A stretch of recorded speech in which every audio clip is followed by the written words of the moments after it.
Welcome back student, my name is Vijay और class 12 के chapter first में आप सभी का बहुत बहुत स्वागत। The end of the bipolarity part second है ये। और दोस्तों यहाँ पे न्यू सीरीज़ के अकॉर्डिंग 2022 में जो बच्चे 11 से इस साल 12th में गए उनके लिए ये सीरीज़ बहुत ही ज़्यादा यूज़फुल है। और आप सभी लोगों के लिए अच्छी बात ये है कि आप हमारे साथ इंस्टाग्राम के साथ साथ टेलीग्राम अकाउंट पर जुड़ सकते हैं। ईपी फैमिली हमारा टेलीग्राम अकाउंट है, आप ऐसे भी सर्च कर सकते हैं। मैं इसमें ज्वाइन करने के लिए इसलिए कह रहा हूँ क्योंकि आपको जो भी हम कंटेंट कराते हैं हिंदी और इंग्लिश में आप सभी को अवेलेबल होगा, क्लास 11th और 12th के लिए, इवन 9-10th के लिए भी। और साथ में highly repeated question answer chapter wise आपके लिए अवेलेबल है, सैम्पल पेपर प्रैक्टिस के लिए भी अवेलेबल है। आप जाके टेलीग्राम को चेकआउट कर सकते हैं। इंस्टाग्राम पे नहीं जुड़े अभी तक तो आप हमारे साथ इंस्टाग्राम पे भी जुड़ सकते हैं। अब दोस्तों ये पार्ट हमारा आगे चल रहा है और हम रशिया के बाद देखने की ये कोशिश कर रहे हैं कि अब रशिया टूटने के बाद, सॉरी यूएसएसआर टूटने के जब रशिया बना तो दूसरी कंट्रियों के साथ क्या हुआ। तो हाल फिलहाल अगर आपने लास्ट पार्ट पढ़ा हो हमारा तो आपको ये अच्छी तरीके से पता होगा कि उस टाइम पीरियड के अंदर जो रशिया था, मतलब सॉरी रशिया कह रहा हूँ मैं, उस टाइम पीरियड के अंदर जो आपका यूएसएसआर था, यूएसएसआर आप देख सकते हैं। आप देख सकते हैं उस टाइम पीरियड के अंदर जो यूएसएसआर था उसकी प्लेस इतनी बड़ी है। लेकिन ऑफ कोर्स 1991 के अंदर तख्ता पलट हुआ, रशिया ने और उसके बाद यूक्रेन ने एंड बेलारूस ने इन तीन कंट्रियों ने साफ साफ बोल दिया कि we are not the part of the right now USSR. हम यूएसएसआर के पार्ट नहीं है और हम लोग अपना इंडिपेंडेंट देश चाहते हैं। तो ऑफ कोर्स अब ये सीरीज उसी के आगे बढ़ने की कोशिश कर रही है। अब फाइनली इन्होंने कहा कि हम सारे लोग कॉमनवेल्थ ऑफ इंडिपेंडेंट स्टेट के अंडर में आएंगे। इसका मतलब मोटा मोटा समझ लेते हैं होता क्या है। जब पूरी तरीके से यूएसएसआर टूटा, मैं आपको ऐसे समझा देता हूँ, यहाँ से आपको समझ में आएगा। पहले पूरी की पूरी कंट्री यूएसएसआर था और यूएसएसआर के साथ साथ लगभग 15 कंट्रियाँ उनके साथ में जुड़ी हुई थी। यूएसएसआर ख़त्म हुआ और उसके बाद रशिया बन के हमारे सामने आया। अब क्योंकि रशिया एक अलग कंट्री थी और उसके बाद कोशिश ये करी जा रही थी कि जो इनमें से 15 कंट्रियाँ हैं अगर वो कैपिटलिस्ट आइडियोलॉजी को एकदम से अपना लेती है तो ऑफकोर्स दिक्कत होगी।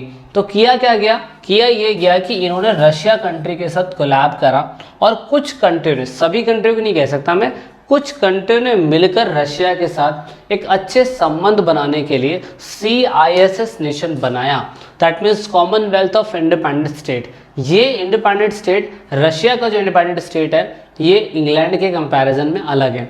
कॉमनवेल्थ गेम उन सभी कंट्रियों के अंदर होते हैं जहाँ पर ब्रिटेन की कंट्री ने लोगों को गुलाम बनाया था। जिन कंट्रियों को गुलाम बनाया था उन कंट्री के अंदर कॉमनवेल्थ गेम होते हैं। लेकिन दोस्तों ये कॉमनवेल्थ ऑफ इंडिपेंडेंट स्टेट, ये स्टेट अलग है, जैसे कि बेलारूस, मोल्दोवा, उसके बाद यूक्रेन, अजरबैजान, आर्मेनिया, किर्गिस्तान, उसके बाद कजाकिस्तान, तजाकिस्तान, उज्बेकिस्तान, तुर्कमेनिस्तान, है ना। ये सभी कंट्रियां जो थी इन्होंने साथ में मिलकर ये कहा कि हम लोग एक CISS नेशन का एक कैटेगरी बनाएंगे।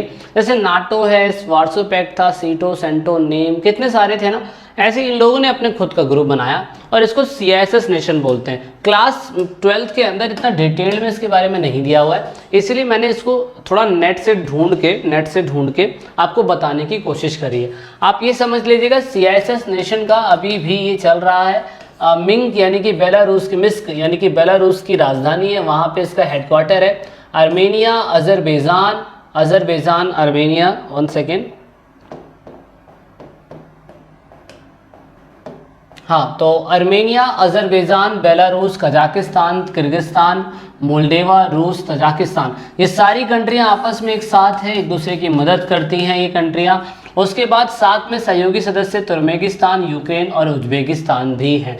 ये सारी कंट्रियां अलग तो हुई, स्वतंत्र तो हुई, लेकिन सभी लोगों ने मिलकर CISS की स्थापना करी। और स्थापना अगर आप देख सकते हैं तो इन लोगों ने स्थापना जो करी थी वो करी है 31 दिसंबर 1991, यानी कि जैसे ही USSR खत्म हुआ जब बनाया।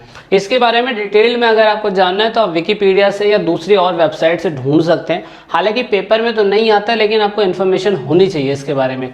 अब क्योंकि USSR बना, उसके बाद रशिया बन गया, तो रशिया बनने के बाद हमें ये पता था कि रशिया कई सालों तक कैपिटलिस्ट आइडियोलॉजी को फॉलो ही नहीं करता था, लेकिन कम्युनिस्ट आइडियोलॉजी को भी वो लंबे समय तक चला नहीं सकता था क्योंकि लोगों का विश्वास उसके ऊपर उठ गया था।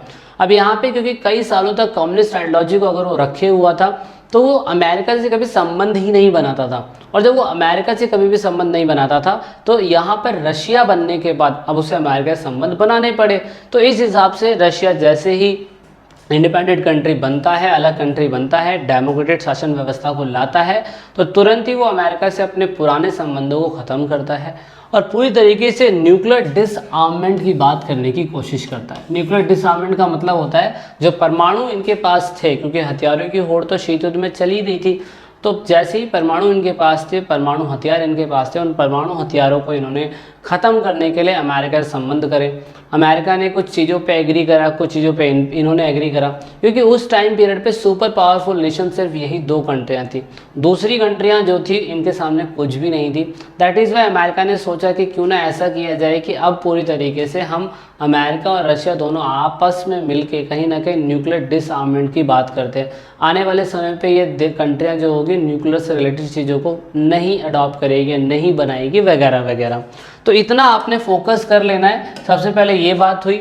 उसके बाद ऐसा कहा जाता है कि अगर यूएसएसआर ख़त्म हुआ था तो यूएसएसआर के ख़त्म होने के कारण असल में क्या हुए होंगे, यूएसएसआर ख़त्म क्यों हुआ होगा। तो इसके 2-4 रीज़न बोले जाते हैं, जैसे कि नंबर 1, शायद से यूएसएसआर और यूएसए के बीच में हथियारों की होड़ बहुत बड़ी मात्रा के अंदर हो गई होगी और हथियारों की होड़ में जितना भी रशिया का पैसा था, रशिया ने अपना ज़्यादातर पैसा क्या कहते हैं हथियारों की होड़ में लगा दिया। जनता के लिविंग स्टैंडर्ड की बात नहीं करी थी, वेलफेयर स्कीम की बात नहीं करी थी, जनता के अंदर विश्वास जताने वाली चीज़ जैसे कि डेमोक्रेसी, राइट टू स्पीच, ये कभी नहीं दिया था जो अमेरिका के अंदर चल रहा था। और अमेरिका साथ साथ में परमाणु हथियारों पे फोकस कर रहा था, तो ही वो इतना आगे बढ़ पाया, लेकिन ये रशिया नहीं बढ़ पा रहा था। दूसरा, यहाँ पे ऐसा बोला जाता है कि रशिया के अंदर कुछ ऐसे भी हेड आए थे जो ऑफकोर्स जनता के प्रति उतने ज़्यादा वफादार या अकाउंटेबल नहीं थे। एडमिनिस्ट्रेटिव सिस्टम के अंदर ब्यूरोक्रेट्स के ऊपर इनका कंट्रोल रहता था और जनता को जो चीज़ें देनी चाहिए थी जनता को वो चीज़ें नहीं देते थे। एग्जाम्पल के लिए राइट टू स्पीच होना चाहिए, नहीं दिया जाता था। इवन जोसेफ स्टालिन को तो उस टाइम पीरियड पे जर्मनी का हिटलर की संज्ञा दे दी गई थी और ये जो मर्जी हुकूमत चलाने की कोशिश करते थे वो हुकूमत यहाँ पे इनके द्वारा चलाई जाती थी। तो ये अपने आप में ही बहुत बड़ा लॉस है जो ऑफकोर्स नहीं होना चाहिए, लेकिन उस टाइम पीरियड पे ये लॉस होता हुआ हमें देखने को मिलता था। तो यहाँ पर मैं कह सकता हूँ कि रशिया के जो आपके क्या कहते हैं जोसेफ स्टालिन थे, उन्होंने कलेक्टिव फार्मिंग चलाया था उस टाइम पीरियड के अंदर, जो ऑफकोर्स व्यवस्थाओं के लिए अच्छा तो था, लेकिन उस तरीके से एमएसपी के रेट किसानों को नहीं मिल पाते थे, तो वो भी एक बहुत बड़ा लॉस था। उसके बाद निकिता खुर्शीद भी आए थे शासन व्यवस्था के अंदर, लेकिन ऑफकोर्स ये पूरी तरीके से सुधार करने के ऊपर तो आए थे, लेकिन मैं कह सकता हूँ इन लोगों ने पूरी तरीके से जो क्यूबा क्राइस करके चले गए थे अपने टाइम पीरियड के अंदर, वो बहुत बुरा करके चले गए थे जिनको नहीं करना चाहिए था, और पूरे के पूरे क्यूबा के अंदर संकट का माहौल हो चुका था।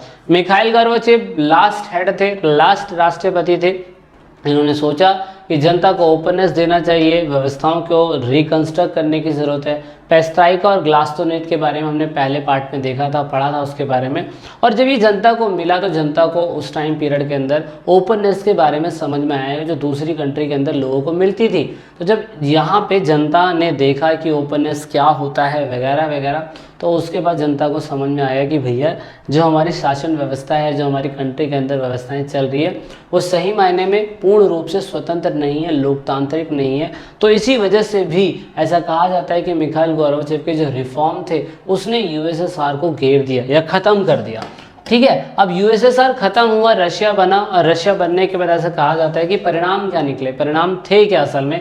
तो परिणाम नंबर 1 शीत युद्ध खत्म हो गया, परिणाम नंबर 2 यूनिपोलर वर्ल्ड हो गया, क्योंकि पहले यूएसएसआर और यूएसए के बीच में ही पावर बटी हुई थी, लेकिन अब पूरी तरीके से अमेरिका के हाथ में पावर चली गई है। और उसके बाद नई कंट्रियों का उदय हुआ। नई कंट्री कैसे, जैसे रशिया टूटा और यूएसएसआर टूटा तो रशिया बना, और रशिया टूटा तो बहुत सारी कंट्रियाँ, उज्बेकिस्तान, लिथानिया, उसके बाद अजरबैजान है ना, आर्मेनिया, किर्गिस्तान, तुर्कमेनिस्तान, मतलब कितनी सारी कंट्रियाँ अलग अलग बनी।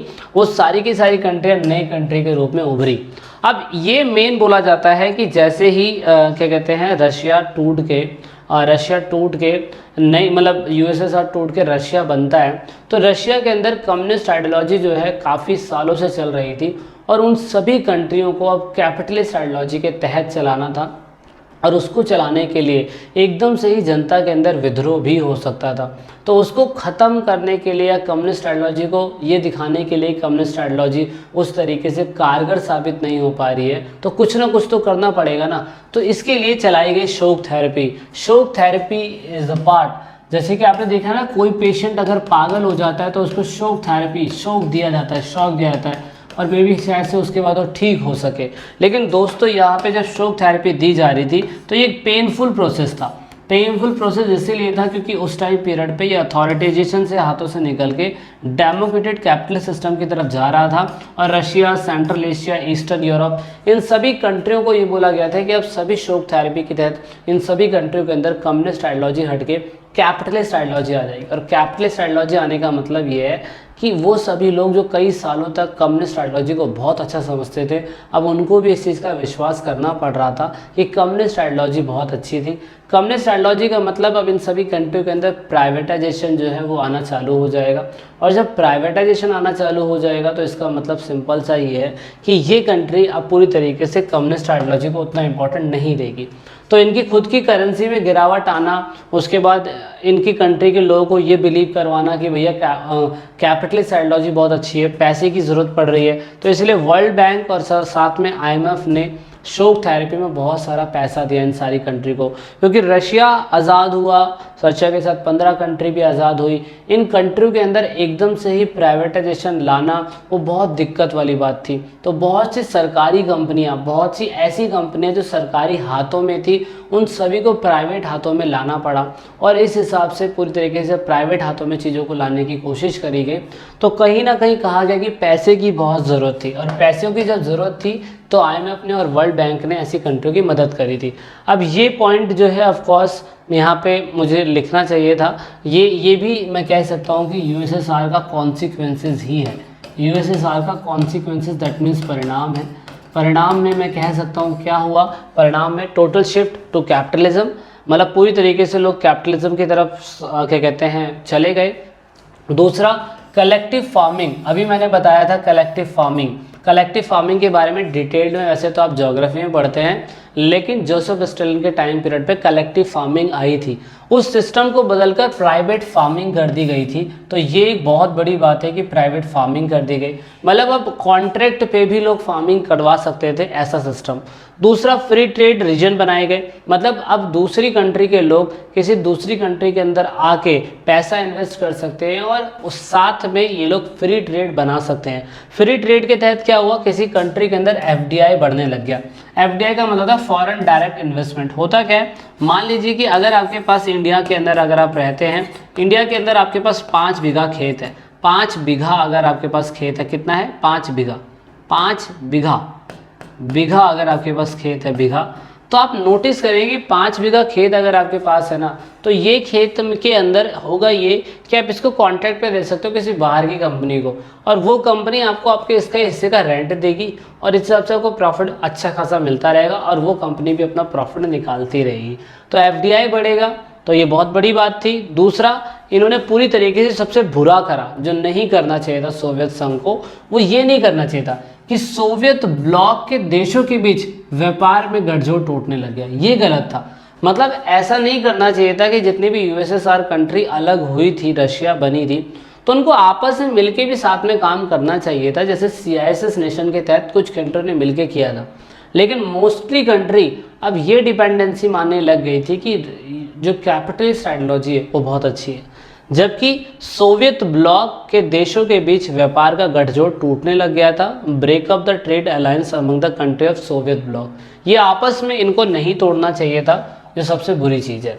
अच्छा, तो इससे क्या हुआ, इससे इनके जो ट्रेड थे वो पश्चिमी देशों के साथ ज़्यादा होने लग गए थे और अपनी कंट्रियों के साथ कम होने लग गए थे, ये एक बुरी बात है। शोक थेरेपी के ऑफकोर्स ये भी कुछ परिणाम बोले जाते हैं, जैसे नंबर वन देख लेते हैं। नंबर 1, ओहो इसमें अच्छा ये रहा, ठीक है। State control industry complex almost collapsed, मतलब जो स्टेट कंट्रोल थी, जैसे USSR में स्टेट कंट्रोल थी, सब कुछ राजा ही यानी कि वहाँ का हेड देखता था, तो वो बंद हो गई। दूसरा, इसकी वजह से क्या हुआ, शोक थेरेपी की वजह से ऑफकोर्स रशिया की कैपिटल यानी कि रूबल करेंसी उसमें गिरावट आ गई, ये बहुत बुरा हुआ। और जब बहुत बड़ी मात्रा के अंदर स्टेट कंट्रोल जो भी इंडस्ट्रीज थी अगर वो गिरने लग गई तो वो प्राइवेट हाथों में बिकनी चालू हो गई, और जब वो प्राइवेट हाथों में बिकनी चालू हो गई दोस्तों तो इसको दुनिया की सबसे बड़ी गैरेज सेल बोला गया। 90% रशिया की सरकारी इंडस्ट्रीज प्राइवेट हाथों में बेच दी गई, ये बहुत ही बुरी बात थी। इवन रशिया के अंदर या दूसरी कंट्रियों के अंदर जो सोशल वेलफेयर से संबंधित इंडस्ट्रीज थी वो बहुत तेज़ी से गिरने लग गई थी, बहुत तेज़ी से उनसे फंड ख़त्म होने लग गया था। दूसरा, इकोनॉमिक इन इक्वालिटी हो चुकी थी लोगों के बीच में। जहां रशिया कभी अच्छे लेवल पे जीवन यापन करता था, लिविंग स्टैंडर्ड उनका बहुत अच्छा था, वहां पे अब क्या हुआ, वहां पे अब पूरी तरीके से इनकी अर्थव्यवस्था खराब होगी और लोगों के बीच में क्या कहते हैं, मैं कहता हूँ इनइक्वालिटी बहुत ज़्यादा आ गई। अब the constitution of the country is were the draft in the Hari and the most, मतलब ऐसा कहा जाता है कि जब ये कंट्री आज़ाद हुई थी रशिया तो इनके भारत का इनका कॉन्स्टिट्यूशन भी बहुत जल्दीबाजी में बना था, है ना। क्योंकि मैं कह सकता हूँ कि रशिया आज़ाद कब हुआ, आज़ाद रशिया हुआ 1991 में तो आज़ाद हुआ, और उसके बाद मात्र 10 सालों के अंदर रशिया और रशिया के साथ जो भी कंट्री आज़ाद हुई थी उन सभी ने अपनी व्यवस्थाओं को रिवाइव कर लिया बहुत अच्छी तरीके से। क्यों? क्योंकि ऐसा कहा जाता है कि रशिया के अंदर नेचुरल रिसोर्स बहुत ज़्यादा थे, जैसे कि ऑयल था, नेचुरल गैस था, मिनरल्स था। ये इनको बेच के इतने अच्छे हो गए कि इनको दूसरी कंट्री के साथ दिक्कत ही नहीं हुई, मतलब इनको दिक्कत नहीं हुई। 10 साल के अंदर इन्होंने अपने आप को खड़ा कर दिया, अपनी अर्थव्यवस्था को। दूसरा, ऐसा कहा जाता है कि जो कंट्रियां रशिया के साथ आज़ाद हुई थी उन कंट्रियों के अंदर भी प्रॉब्लम थी, जैसे कि बहुत सारी कंट्रियाँ थी, जैसे कि रशिया के अंदर खुद प्रॉब्लम चल रही थी, चेचन्या और दगांग करके क्या कहते हैं वहाँ पे सेपरेट मूवमेंट की बात हो रही थी, तो इसको इन्होंने क्या कहते हैं रशिया ने ख़त्म करा। तजाकिस्तान आज भी सिविल वॉर 10 सालों से वहाँ पे हो रहा है तो फिर भी इनकी अर्थव्यवस्था ठीक ठाक है। अज़रबैजान, उसके अंदर से कुछ कम्युनिटी है जो ये कहना चाहती है कि हमें अलग कंट्रियों के अंदर मिलना है, जैसे कि आर्मेनिया कंट्री के साथ मिलना है, लेकिन फिर भी क्या कहते हैं इन्होंने काफ़ी हद तक अपने हिस्सों को ठीक करा। उसके बाद जॉर्जिया जो है दोस्तों, उसके अंदर 2 नेशन हैं जो अभी भी आज़ाद होने की बात करते हैं, जबकि रशिया जो है अभी जॉर्जिया उन्हें आज़ाद करने की बात नहीं कर रहा है। चेकोस्लोवाकिया ऑफ कोर्स पीसफुली क्या कहते हैं अलग हो गया था, और ये भी चेकोस्लोवाकिया पूरी एक कंट्री थी, लेकिन चेको और स्लोवाकिया अब अलग कंट्री हो चुकी है पीसफुली। तो ये सभी कंट्रियों के साथ बहुत बड़ी दिक्कत थी, लेकिन नेचुरल गैस, ऑयल और मिनरल्स अच्छे होने की वजह से इन्होंने अपनी अर्थव्यवस्था को 10 साल के अंदर रिवाइव करा, वो बहुत बड़ी बात है। जैसे कि आप ये देख सकते हो, ये कंट्रियों का पार्टीशन दिखाई दे रहा है, किस तरीके से यूगोस्लाविया जो है टूटते टूटते कितनी सारी कंट्रियों में टूट गई, लेकिन फिर भी इनकी व्यवस्थाएं चलती रही। तो दोस्तों इस पार्ट में इतना ही है। ये अगर आपने ई पाठशाला चैनल को ज्वाइन नहीं करा तो ज्वाइन कर लीजिएगा। सभी लोगों को बहुत कुछ मिलने वाला है इस सेशन के अंदर, बहुत कुछ मेहनत करेंगे 11th और 12th के बच्चों के लिए। जितने कंटेंट अभी तक अवेलेबल नहीं हुए अच्छे तरीके से और बेस्ट तरीके से आप लोगों के सामने लाया जाएगा। तो होपफुली आप हमारे साथ ईपी फैमिली यानी कि इंस्टाग्राम अकाउंट पे और साथ में टेलीग्राम अकाउंट पे ज़रूर जुड़ेंगे, ताकि आपको डिटेल नोट्स हिंदी इंग्लिश में मिलते रहे, सभी को आसानी से एक्सेस हो सके। वीडियो की डिस्क्रिप्शन में लिंक है, जाइए और वहाँ से डाउनलोड करिए, नहीं तो आप हमें वैसे ही फॉलो कर सकते हैं। तो जब तक के लिए जय हिंद जय भारत। वीडियो के अगले पार्ट में जल्दी मिलेंगे जो तीसरा सेशन होगा और इस चैप्टर का लास्ट पार्ट। जब तक के लिए जय हिंद जय भारत।